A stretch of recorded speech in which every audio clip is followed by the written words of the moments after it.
Olá, queridos amigos, queridas amigas, que a paz de Jesus, que excede todo o entendimento, possa habitar neste momento no seu coração, na sua mente, que o Espírito de Deus possa trabalhar lhe dando-lhe realmente conhecimento e sabedoria, que todos tenham realmente um dia bastante feliz. Vamos à oração? E hoje, quarta-feira, 22 de julho de 2026, a lição 4 de hoje, ela tem como título Antídoto contra a imoralidade sexual. O apóstolo Paulo, na sua carta em 1 Coríntios capítulo 5, ele confronta a imoralidade que estava existindo nas igrejas, especialmente ali em Corinto. E aqui no versículo 3 e 5 de 1 Coríntios 5, e que embora ele estivesse assim presente não estivesse presente ali na cidade fisicamente, mas Paulo diz que ele estava em espírito com os coríntios e que ele já havia condenado o incesto ocorrido ali e a imoralidade que havia ocorrido ali, ele já havia exortado. E quando ele menciona que seu espírito estava ali, ele quis dizer que ele estava assim representando através da sua carta, né? Que foi uma carta inspirada por Deus, inspirada através do Espírito Santo que ele enviou essa carta. A presença dessa carta fazia que eles tivessem entendimento e que como a igreja deveria proceder, e Paulo mostra a sua autoridade realmente sobre essas igrejas dada por Deus através do Espírito Santo, quando diz, já condenei, porque ele reconhece que isso deve ser feito no nome e no poder do Senhor Jesus. E porque ele, Paulo, ele tinha uma liderança muito grande nas igrejas, e ele pede que a liderança da própria igreja se preocupasse com o que estava acontecendo. E tanto é que na carta para a igreja, no livro de 1 Tessalonicenses, capítulo 4, versículo 1 a 8, embora a carta não fosse para Corinto, mas fosse ali para os Tessalonicenses, mas ele está alertando também. Ele demonstra uma nítida preocupação quanto à prática e da necessidade de todas as pessoas se santificar-se, que isto é o antídoto para combater a imoralidade e não cair em erros, né? Embora Paulo escrevesse assim para outro público, né, para os Tessalonicenses, né, nessa carta, não ali para Corinto, mas ele menciona realmente a clareza e exorta que o importante é a santificação, as pessoas se consagrarem para elas não caírem em erros, né? Onde as pessoas aqui deveriam controlar, né, o seu próprio corpo, que é templo do Espírito Santo, que Deus realmente abomina o pecado. E que eles deviam se afastar por completo da imoralidade sexual que Deus realmente não estava gostando.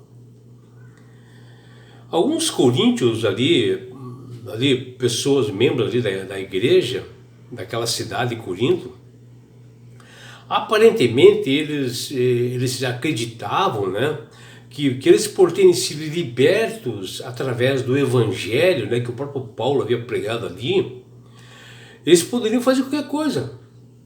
E eles argumentavam que assim como o estômago foi feito para o alimento, o corpo foi feito para o sexo e o sexo para o corpo, que ele diz lá em 1 Coríntios 6:13. E Paulo foi claro e respondeu que isso era uma deturpação da verdade, uma deturpação da liberdade cristã, porque eles estavam lendo realmente somente um texto e não interpretando na sua íntegra. Porque Paulo complementou nesse mesmo texto que nosso corpo é templo do Espírito Santo. A falta de integridade na área sexual ela é incompatível com uma verdadeira identidade de um cristão. É um abuso da liberdade concedida pelo Evangelho e que pelo próprio Deus que deu realmente isto como uma satisfação do que o ser humano pode ter através do sexo.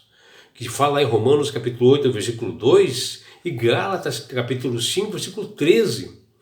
E assim, todos nós fomos libertos do pecado e não libertos para pecar e continuar pecando, ou seja, pecadeiros. Como Paulo fala em Romanos 8, versículo 2, Romanos 6, versículo 18 e 22. Na verdade, o corpo, o nosso corpo, ele é para o Senhor e o Senhor é para o nosso corpo. Como diz Paulo em 1 Coríntios 6,13. Nós pertencemos a Jesus, que diz em 1 Coríntios 6,15, e quem nós somos e precisamos nos moldar, nos transformar em tudo que nós fazemos. As duas coisas são totalmente inseparáveis da vida, né? O corpo e o espírito, né? Porque nós precisamos de uma consagração, buscar o Senhor, uma transformação na nossa vida, ser pessoas sérias, né? As duas coisas estão assim, separadamente ligadas, né? Em 1 Coríntios 6, isso mostra 3 maneiras importantes que Paulo fala sobre isto.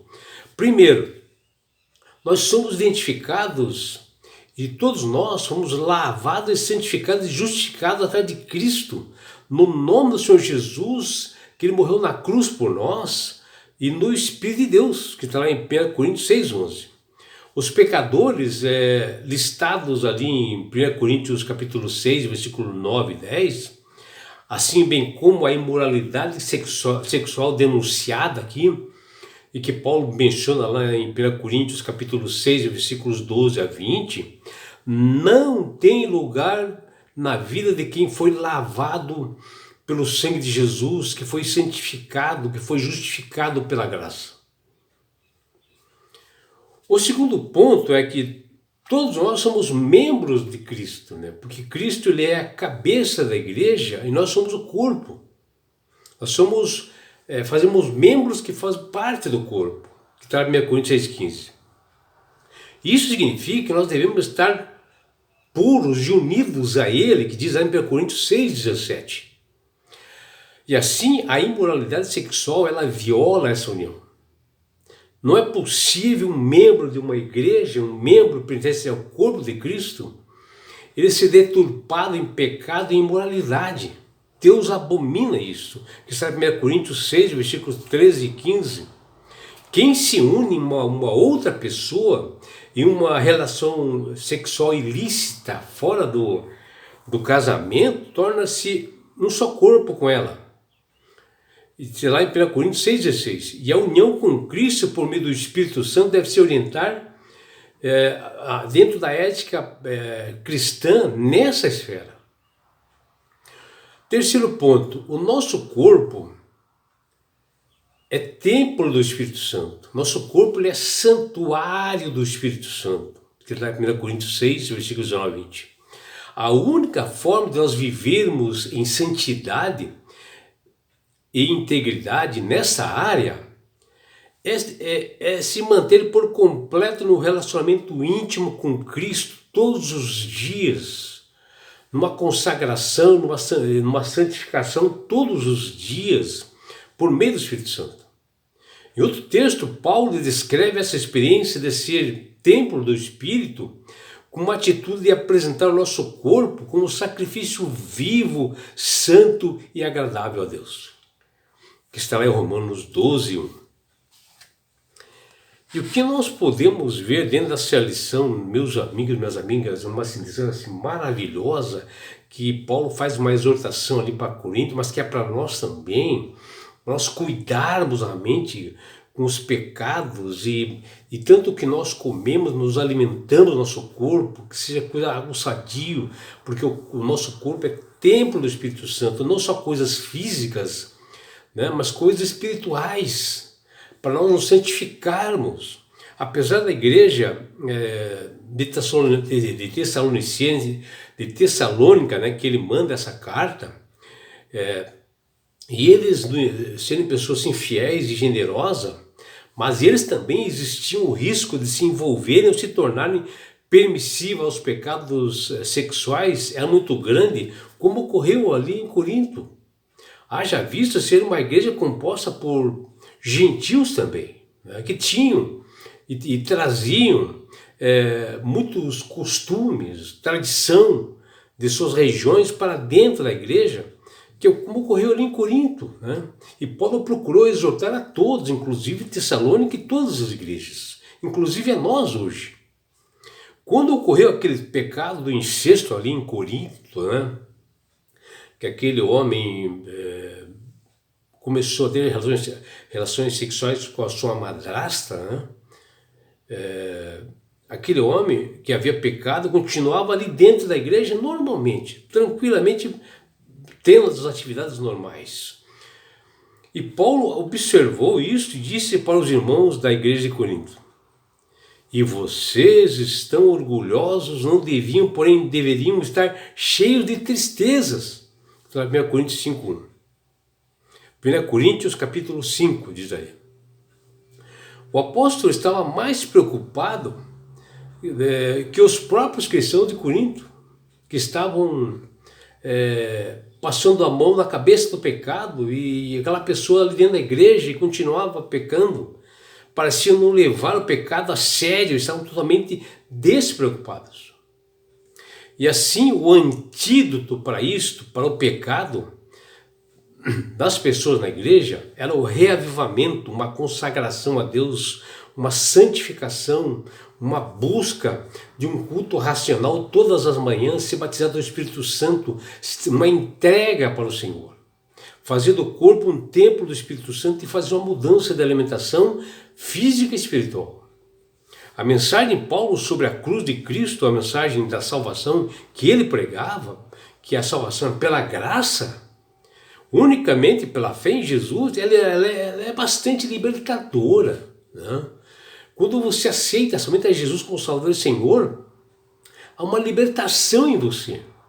Você passa automaticamente a amar a Jesus e fazer as coisas corretamente, porque leva a pessoa à santidade, a pessoa passa a observar os estatutos e mandamentos de Deus, principalmente o 4º mandamento, e faz por amor. Quando muitas pessoas começam a questionar, mas o 4º mandamento foi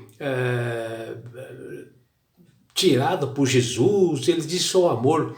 Jesus está dizendo que por amor você vai observar o 4º mandamento. A pessoa passa a observar os estatutos de uma forma assim amorosa, uma forma de gratidão a Deus, e não há espaço para o pecado, para a promiscuidade. Uma pessoa que faz isso, uma pessoa que ama Jesus, ela não vai poder jamais fazer isso. Que você, meu amigo, minha amiga, possa refletir sobre esses pecados que existem dentro da igreja e que não possa achar que é normal isso, né? Que você tenha um dia realmente prazeroso e deleitoso ao lado do Criador do Universo. É o que deseja seu amigo João Carlos Amorim.